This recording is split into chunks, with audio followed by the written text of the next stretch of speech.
Hi, my name is Cindy Malenchenko, and I'm here at Debbie's greenhouse ready to pick up my seeds and my dirt. I'm so excited about gardening. We are going to start seeding our plants to plant later on. Excited! Here we have Lloyd Mack. He's bringing out my stuff. I'm so excited! Yay! Time to start planting. Yeah!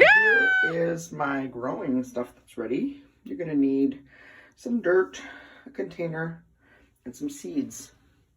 And I even grabbed some seeds from my red peppers. Go and buy anything. I have these egg cartons, recycled containers.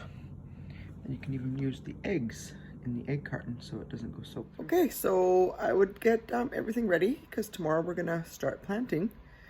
You would need some containers, some dirt.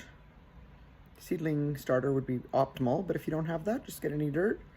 And a little bit of water, some trays, and some seeds. Okay. Looking forward to starting gardening.